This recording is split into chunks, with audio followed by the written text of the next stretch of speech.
When you hear stories of neurodivergence, yet you can't find the ones that speak to your life. Utopia, the campaign, aims to platform the voices of neurodivergence across different communities and life circumstances, so we find the words to get the support we need.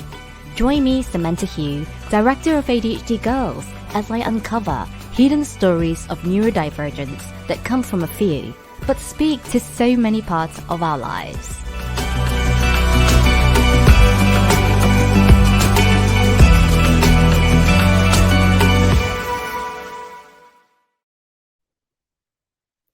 Hello everyone, welcome to our LinkedIn Live today. It's a very popular topic, and today we are talking about the impact of stress in the lives of high achieving neurodivergents. And I'm really happy to have Dr. Bernadette Dancy here with me today. And I want Bernadette to tell you all about what she does. Hi, Sam. Thanks for having me. I know it's an absolute honor and pleasure to come and to be asked to work with such a great group of people. So, yeah, I guess the best way to describe what I do is I'm a stress management specialist and coach. And I come to this specialism kind of after a long career in academia. So my first career was as a university lecturer teaching health and exercise science with a PhD in sports psychology. So my background has been for a very, very long time studying stress and anxiety, but in a performance setting, and in academia. And I guess through high achieving or striving for high achievement myself, I experienced some burnout. And in 2016, 2017, I took time off, a leave of absence, and decided to really think about what it is I wanted to do, with my career, and how was it that I could use the skills and the assets that I'd learned in my career as an academic to help people. So I decided that I would, look at what I knew and understood, which was stress. And I learned a lot from burnout, from experiencing it firsthand. So I decided that I would work as a health coach specializing in stress management. And here I am, I guess, 5-6 years later, where I work in the corporate setting with individuals with one-to-one coaching and with amazing organizations like yourselves. Oh, thank you so much, Bernie. It's great when we connected on Instagram. Like, I couldn't believe that our journey was almost quite parallel in a way, because we both kind of did a career in science, and had actually finished a PhD and consistently having to kind of achieve these things. There's this the academic milestones, and for you it was the ultra marathon. You were struggling so much and doing so much. And I know we got talking about stress and burnout quite often, because, that's a situation I find myself in despite my best efforts. And so, like, I in our prep call before this, like, I just couldn't believe the amount of knowledge, that was shared. And, I felt like this really needs to go out to everyone. And so I wanted to start by saying, I love the sound of your dog. Sorry, apologies. It's normally quiet. Perfectly good. Yeah, they always know when we have to keep them quiet. That's when they make sounds, right? So I want to ask you, first of all, why do you think stress shows up in neurodivergence? And why do we have the capacity to burn out? So often. Oh, it's kind of like a sad part of the the condition, or the neurobiology of having neurodivergence, is that as you rightly pointed out, stress comes hand in hand with that. And it was through, I'll tell you what's interesting, it's through the work that I was doing very early on in my coaching that I started to recognize that some people were coming to coaching and could quite easily, relatively easily, take on board the coaching and make the changes that I was proposing. So for context, for 15 years I taught behavior change, and I've published research in behavior change theory, and understand how do we create interventions using exercise and health psychology to bring about change. So I brought those skills into my coaching career. And I used to get kind of frustrated and thinking, well, why is it some people can grasp and excel, and why is it others can't? And from understanding the theory of behavior change, we know that, like, some people are presented with barriers to change. Like, what are the barriers? And they're the things we really need to work on. And the interesting thing that started to come apparent was that people with neurodivergence, with their best intentions, and even with the most high amount of effort they would put in, quite often got side swiped or sabotaged by things out of their control. So if you think about neurodivergence, it's not a behavioral condition, it's a neurological condition, right? So if we take neurotypicals and I look at, well, what are the barriers that are stopping them from doing the, actioning interventions we've agreed on? It's usually life gets in the way, we get busy and things happen.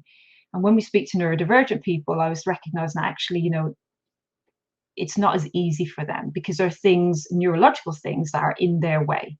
So there are things that are the way their brain is set up, for example, that they are more inclined to be exposed to stress from an early age. So they're already on a higher plane of exposure to cortisol, exposure to stress from the get-go. So in terms of working with people in neurodivergence, my thoughts are that it's years and a lifetime, and many people who are late diagnosed, of showing up in that way. That means, like, literally from the minute they wake up, they're challenged by micro stressors, more than general society. And we already know that in general society we're exposed to these at a colossal rate.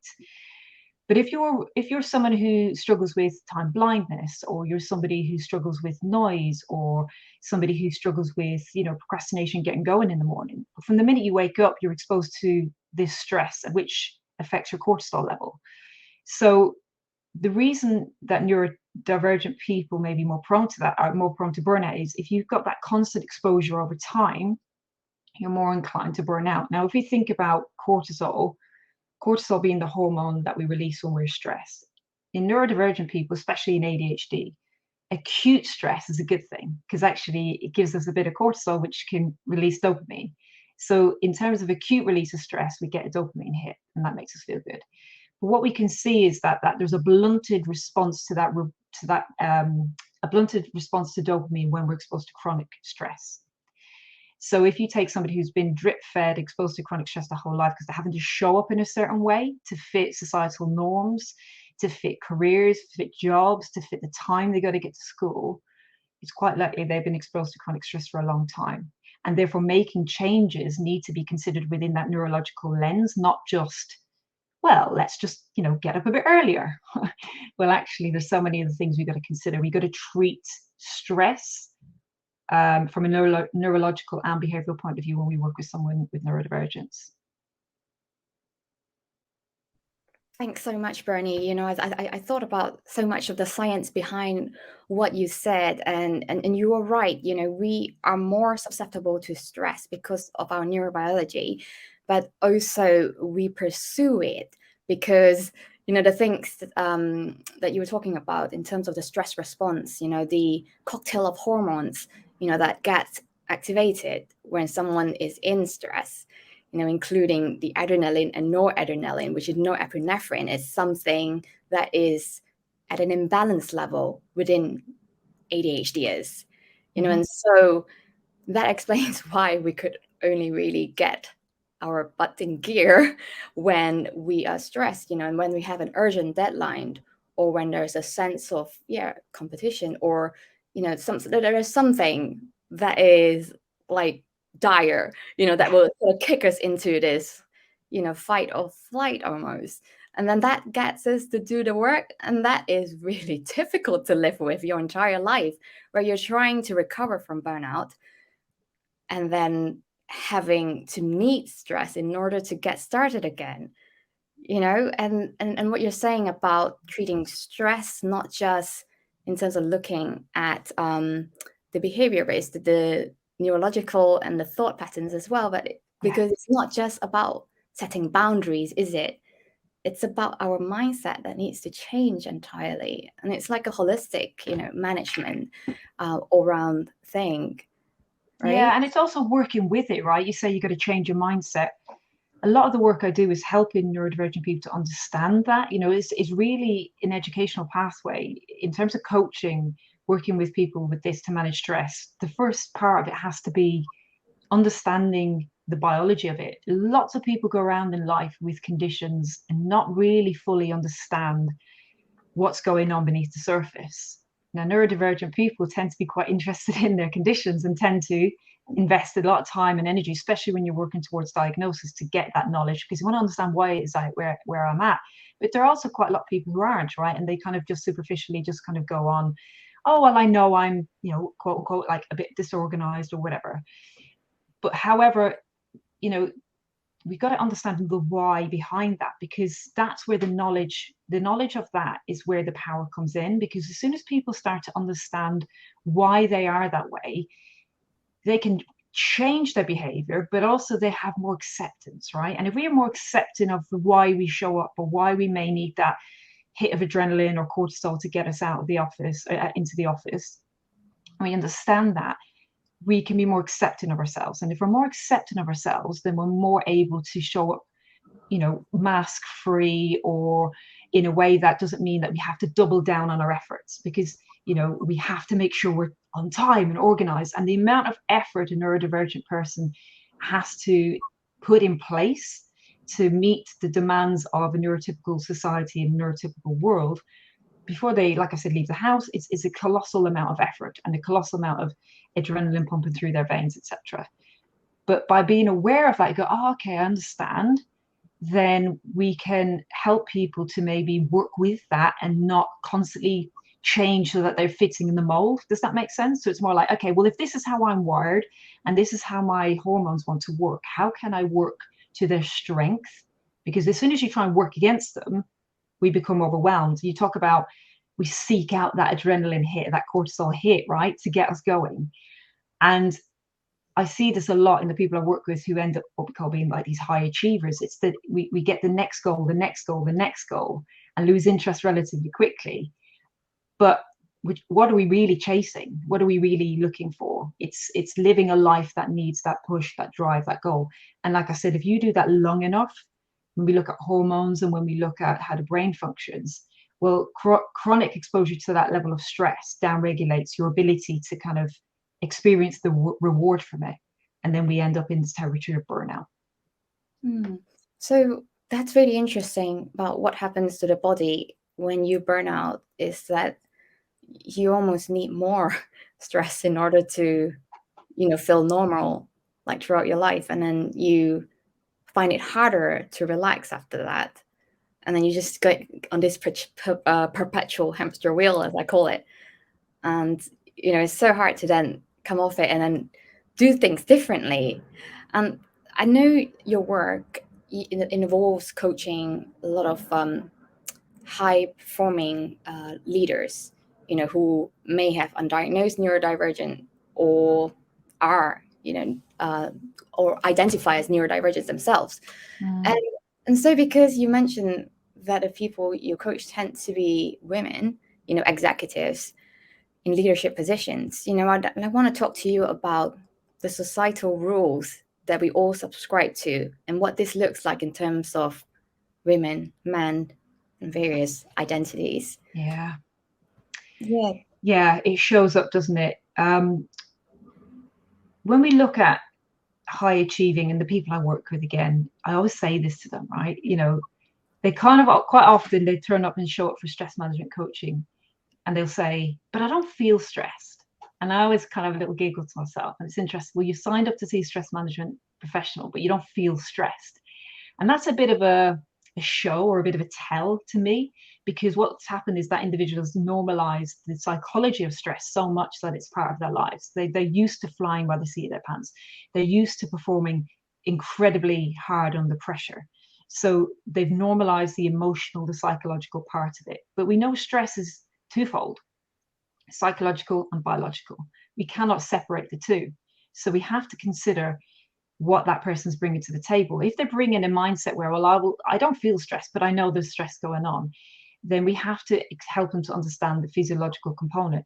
Now, in high achievers, that sense of kind of high amount of stress can tip them into this burnout very, very easily without really even being aware of it. And the reason is as a culture, as a society, we celebrate and we reward people who are working doubly hard, people who are wearing stress as the badge of honor, right? So that's where we start seeing the promotion. That's where we think, okay, well, that's what I got to do. But if you're neurodivergent, for you to do that, to get the promotions, to work your way to the top, you're having to show up and sacrifice a hell of a lot to be able to do that.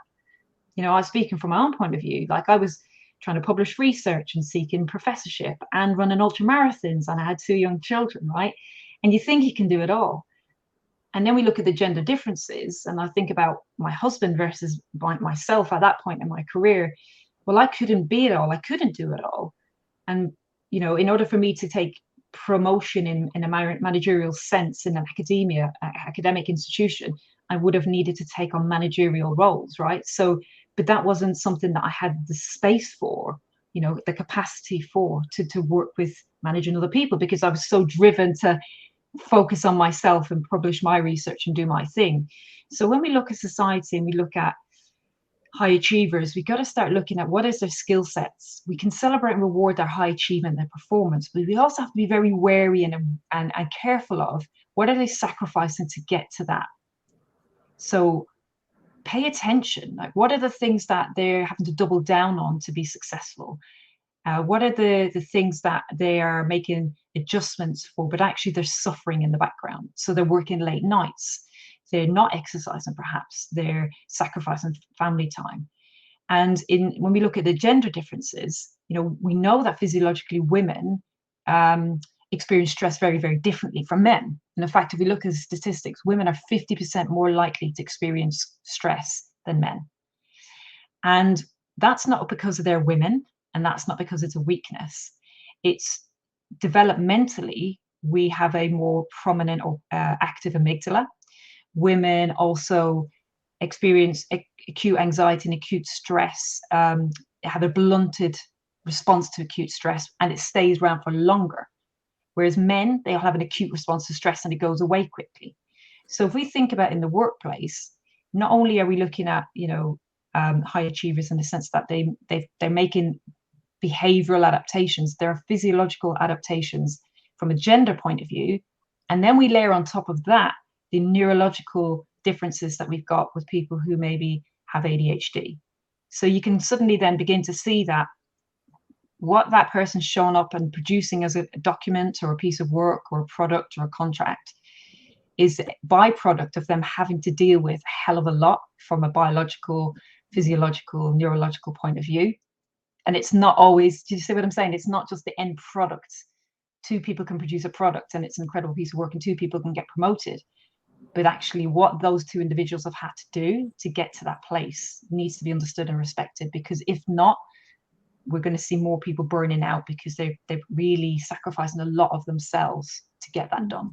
No, you're completely right. You know, if I look back in my employment history, you know, I see the women managers that I've had, you know, they've all kind of had this similar trend where they just overwork and do not know how to delegate, you know, and it makes me wonder, you know, like, you know, if you want to progress up an organization and you want to get to a point where you're top of your career, but then you end up having to manage people when, you know, your internal lives are already totally chaotic, you know. And I have a manager who told me, oh, well, you know, you can do what I do, which is, you know, I can leave here at 3 o'clock to do pickup, you know, for my son in school. But then I carry on my work, you know, from 6 o'clock and then into the midnight. And then, you know, she wakes up again at 5 a.m, you know, to do it. So she's doing it round the clock and she sees it as a way of trying to make it work.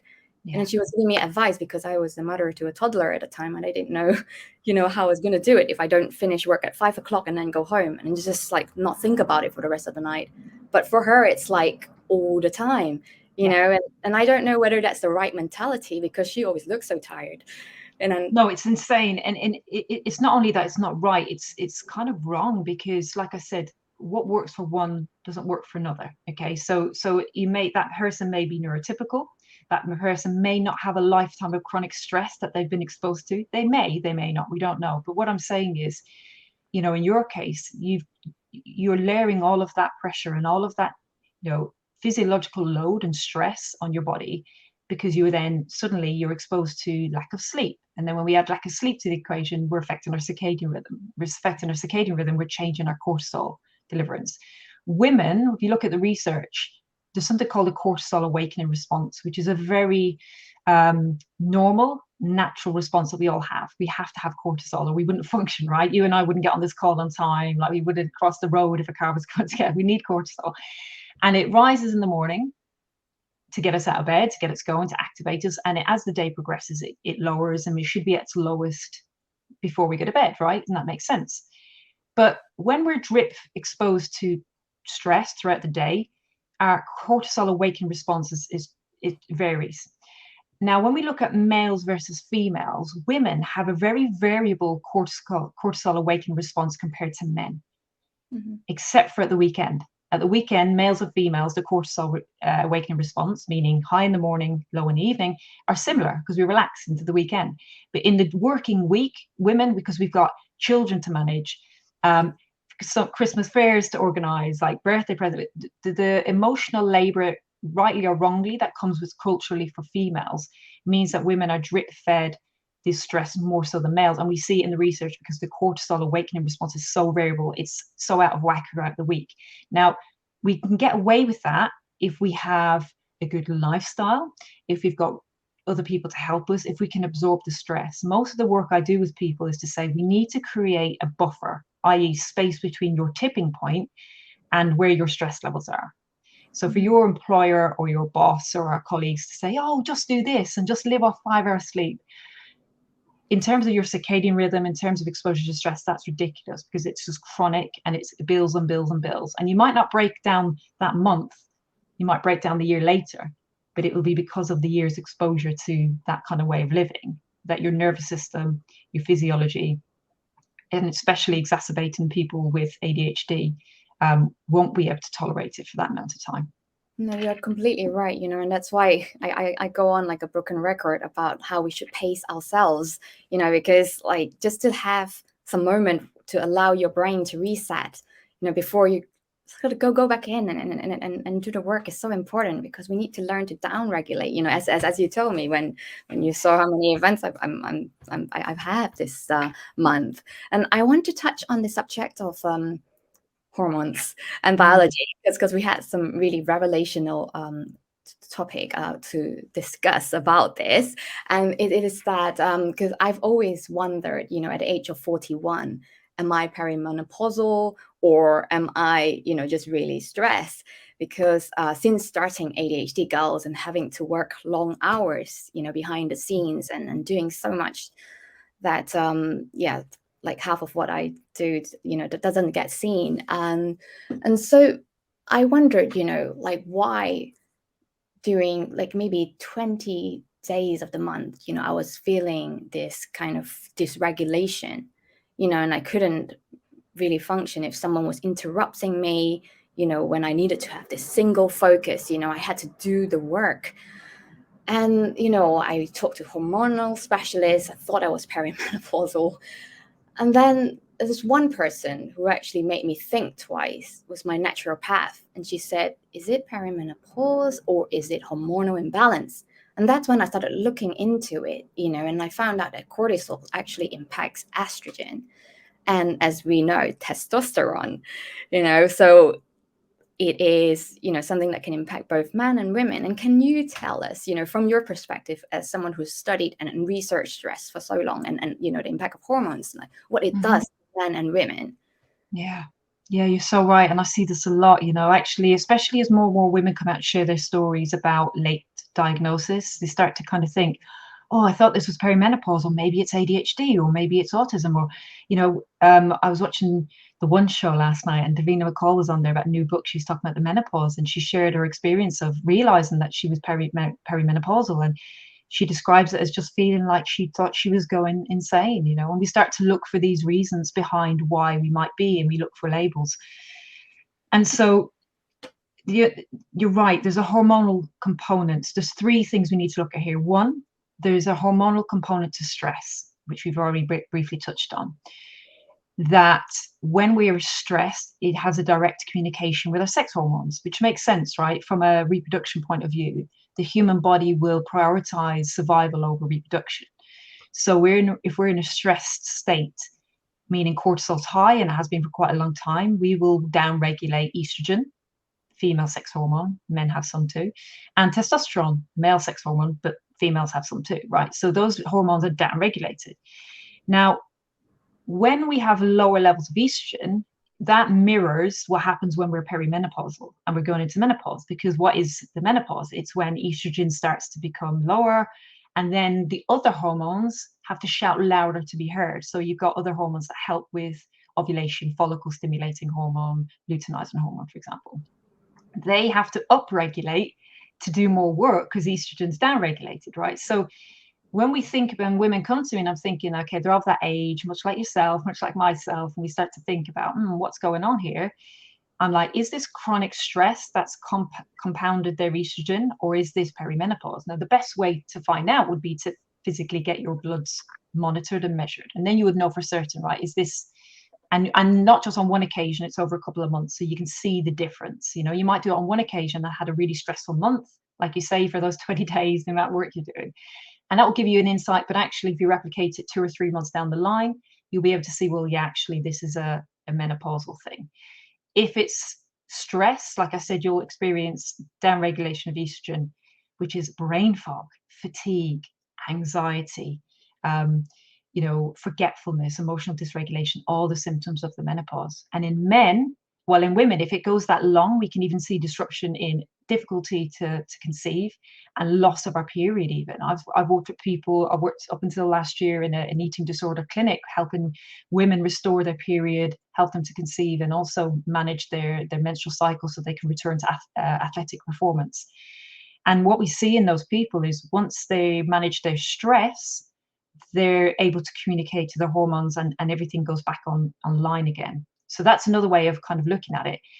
If you can make the lifestyle changes with support, especially if you're neurodivergent and you've got ADHD, because it's not as simple as tick the box, here's your to-do list, 10 steps to fix stress. Because as I found, and as you'll know, it doesn't always work. We need a menu. We need lots of different ways to help women and men, I guess, with neurodivergence, because what works one day might not work another.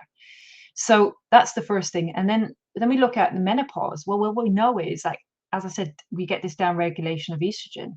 And we know that symptoms of ADHD and autism get worse for women during the menopause. So again, there's an interplay. Now, how do you separate them? It's almost impossible, right? Because there's a constant communication interplay between the body and the mind and hormones. The answer, I guess, is, in my view, and the work, that I do, is to create that buffer. Like you say, downtime, downregulation, understanding our lifestyle so that we can make those changes. And just to come back to men, because I want to make sure we cover men too, in case some guys on the call. Men experience downregulation of testosterone much in the same way as females do. And a really good way for them to kind of think about, well, is stress impacting my physiology, is libido. To really look at women, we experience waves to our libido throughout the menstrual cycle. And in males, the libido is usually quite high, and it should be if testosterone is high, especially in the morning. So what they should find is to monitor their libido, and that's a really good insight into how stressed am I. And when I do corporate work, it usually gets a giggle, when I go on to talk about that kind of thing. Men like to have a kind of, oh God, it's a bit awkward. But from my point of view, it's a hugely important topic that we need to talk more about, because it is a real kind of lens or a little insight into how stress is showing up for men. No, you're completely right.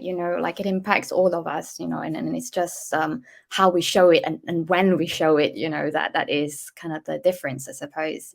And because we talk so much about the impact of stress on the work culture, and we know with neurodivergence, there are people who are flying under the radar at the moment, whether that is because they don't have the knowledge or actually they don't feel safe to disclose, and many of us do actually struggle to come out, in a workplace where your job is not perceived as being stable, and your livelihood could be impacted. And so why do you think some really struggle, to disclose and open up about their neurodivergence and totally unmask? It's just, I think we've got gender differences is a first thing to say. I think women tend to be diagnosed later. So then we think there's a lifetime worth of masking, of showing up, of coping. Mm-hmm.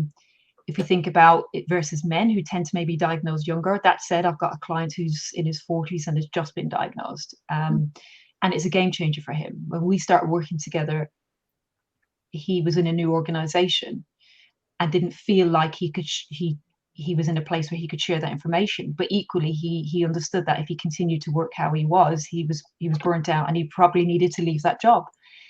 Now, that was heartbreaking for him because he recognized that that was an organization who he felt could support him. It was his own internalized stigma about what that meant about him that was holding him back. And quite often that internalized stigma we have as individuals is how we witness maybe how other people have been treated. I've got another colleague whose son is autistic, and so she is starting to understand and relate to maybe the way his diagnosis, but has also lived and seen how he's been treated by society.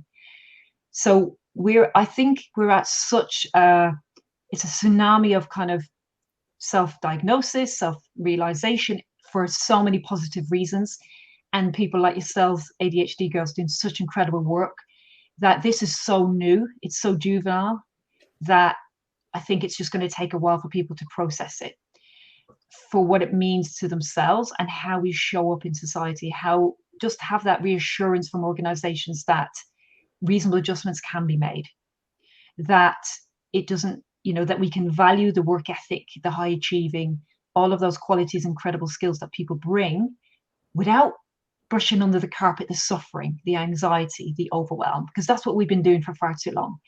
If we want to take the good, we have to make reasonable adjustments for the things that people are challenged with.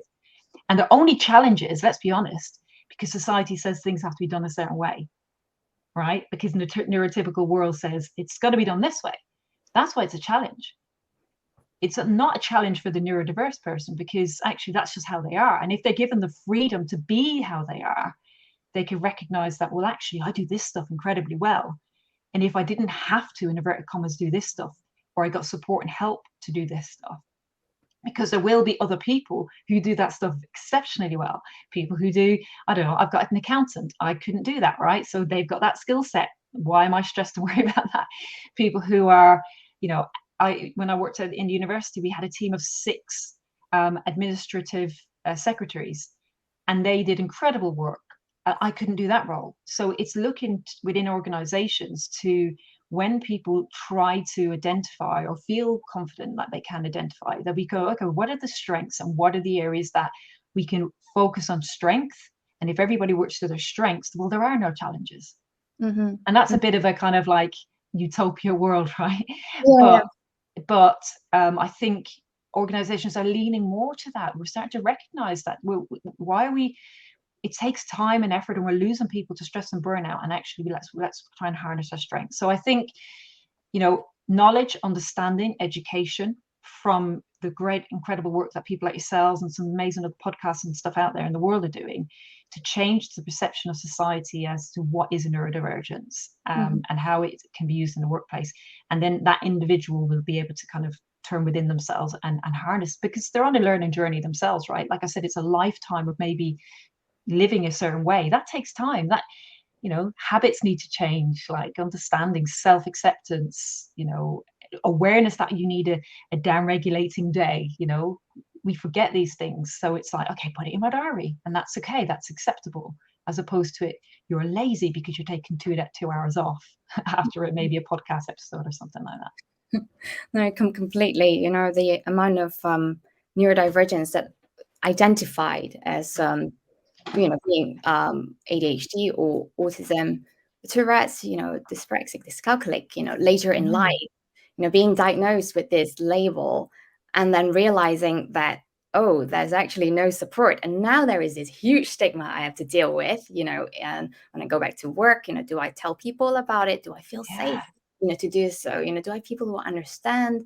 And that's why we have to really look into more support, for those who are diagnosed later in life. I was just talking to a client just before this call, a young client who is an elite athlete, and we're talking world standard in her sport. Mm. And she is recently diagnosed with ADHD. And in that conversation we had this morning, we were talking about her struggles with masking and how the amount of effort on a training camp in the World Championships, she was having to consume so much effort to show up as an athlete and what that looked like, having a tidy room, being on time for the bus, getting to the, she was overwhelmed and exhausted because of that. And we spoke about, well, what if you let that mask slip a little bit? What if you fully embraced yourself? What would that look like? And does it really matter? Would you still perform as an athlete? Maybe there's some things we need to be careful of so it doesn't affect your performance. But there's probably a lot of things, like if your socks are picked up off the floor, right? If your food is organized, there's certain things that she could have freed herself from. But her comeback was, yeah, but I'm worried that people might think I'm not a good athlete because I don't look organized. All right. So her perception, she couldn't show up because people don't know about her diagnosis, because she doesn't want them to know, but it's affecting her. And I said to her, but where does all of that go? Right? You're masking quite well, you're showing up. Where does the anxiety, the overwhelm go? And it comes out in our sessions because she's emotional and she's overwhelmed, and it could potentially lead to overtraining and burnout further down the line. So it's that understanding from a self point of view that we're showing up and the impact of that. But we need organizations, we need cultures to kind of go, God, like these individuals are working doubly hard on things that probably might, won't really impact their performance as much as we fear or they fear. Let's work with their strengths, because I think it's a shame that that person or these people are holding it together so much because they're worried about how they're going to be perceived. Yeah, no, like, definitely, working people to their strengths. And also this also plays into this whole conversations when we talk about, needing to ask for adjustments for the things that we feel challenged with, and how we should approach this is also, something we have to think about, because whether or not this conversation is going to end up, landing in the ears of the people you hope, will take action, really depends on how you say it as well. Mm-hmm. Because if you say it in a way that, kind of focuses on the deficit part of the neurodivergence, then it can very easily also snowball. And then, the perception of people, on you is it's going to be very much like, oh, you're the one with ADHD, because no one really wants to be singled out. It's different. I mean, in some ways, we're all different, because we're human beings, we're multidimensional.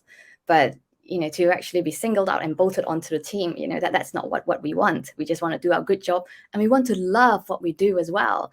Because you talk about as you climb the ranks, you end up being in a place where you end up managing people. And that's what a lot of neurodivergents don't actually want this. We don't want to be a project manager, or we don't want to manage people. We want people to help us manage the system, right? And get organized, and that's why, I think neurodiversity awareness is also so important, in the workplace. So we get everyone on the same page.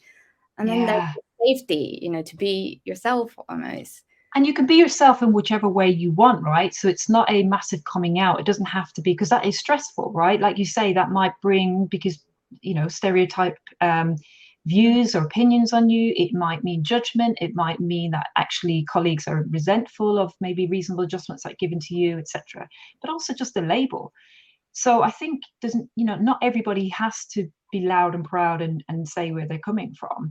I think the reasonable adjustments can come from within, right? So it's kind of gone, I'm willing to accept that this is me and show up however way I want to show up, and start with that. Because once you start with that and you recognize that you're more enabled because you're less stressed, what it feels like to remove your mask ever so slightly and no one notices. And actually, if anything, they just see the real authentic you.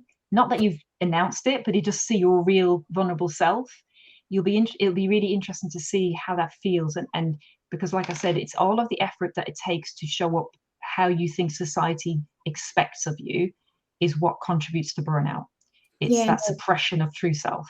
Yes, completely. It takes so much energy to pretend to be something else other than yourself, and I am so passionate about the subject of well-being, and really looking after ourselves, and I actually included this as well in a course I make about workplace adjustments. It's not just about workplace, it's about you actually trying to figure out how to do life, first before doing work.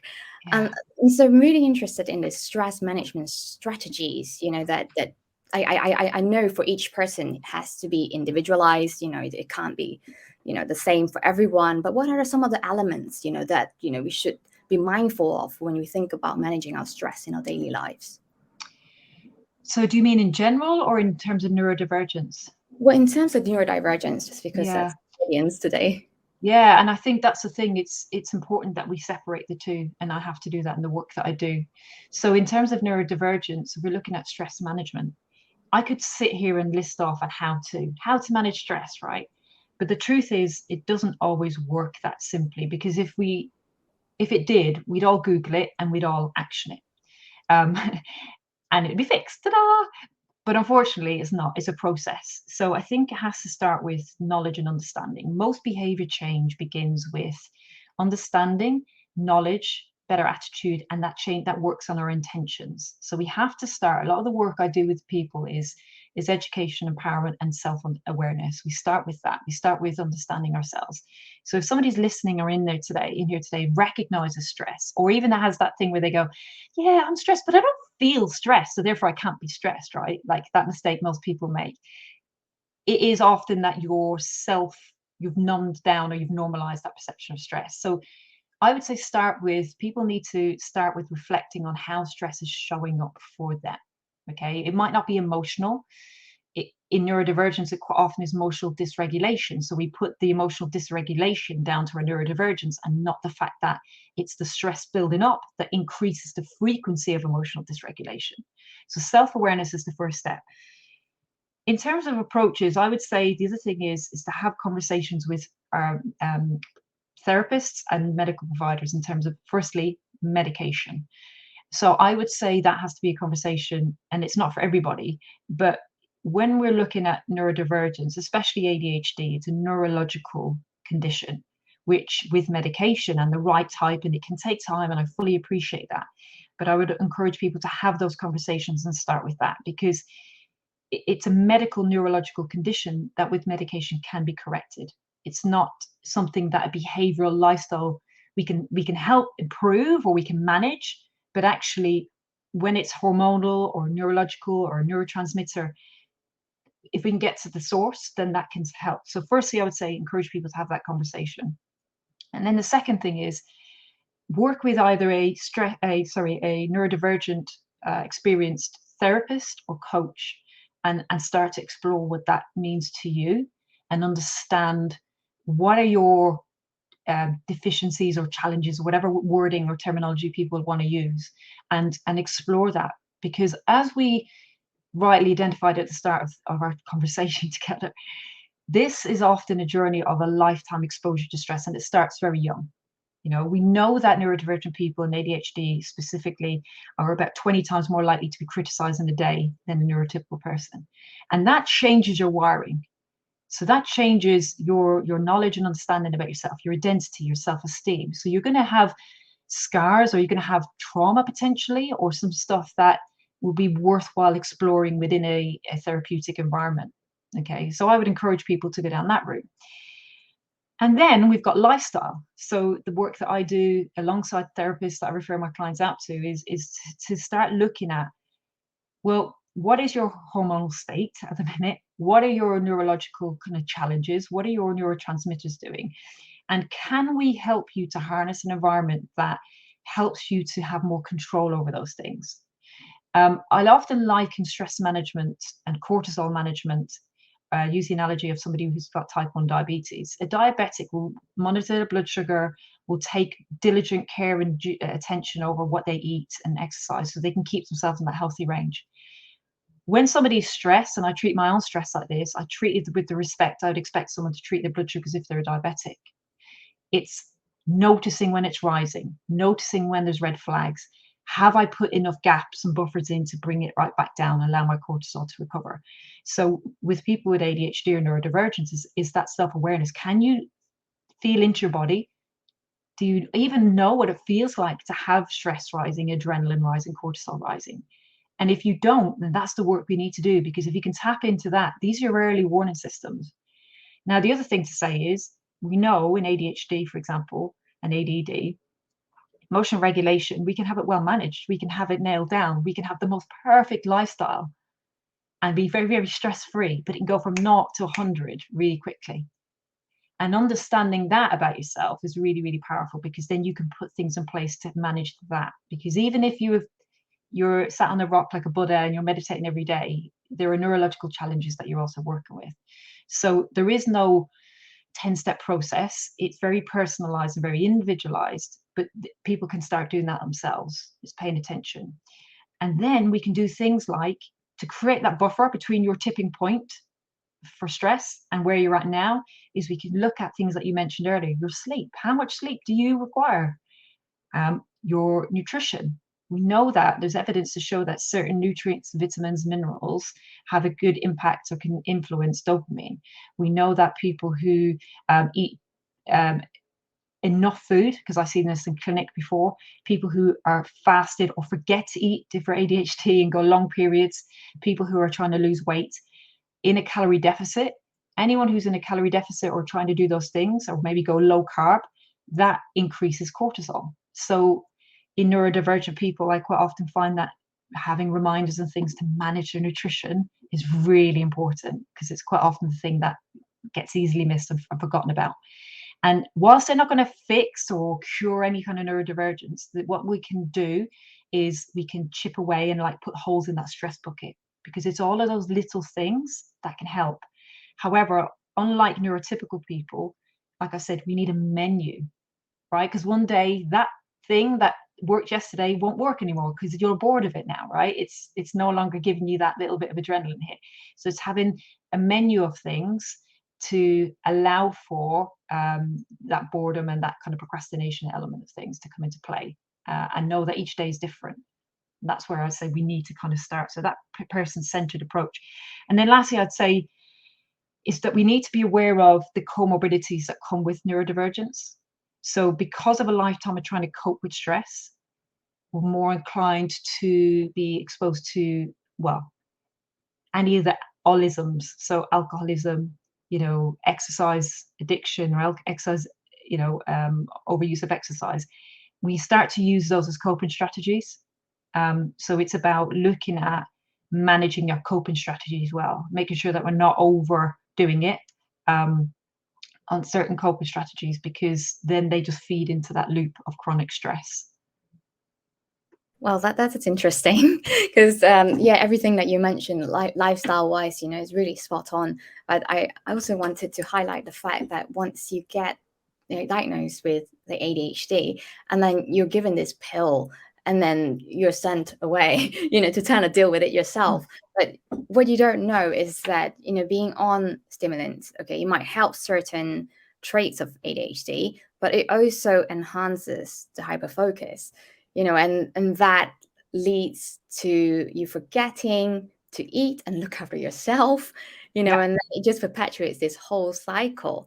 But no one ever talks about this, and people wonder why they get mad when they're on, like, say, Alphons, and then someone comes and interrupt them, and then they don't know why they just get mad at being interrupted when all they want to do is just focus on something, but that is so unhealthy, because, like, the medication that they prescribe for ADHD, like one of them actually is used for treating eating disorder, and that, decreases your appetite, and so we have to be mindful of these things, to kind of eat and sleep, and, there's so much to it. And what were you talking about before, just before I started? And like, I really wanted to touch on that. I'm sure it'll come back.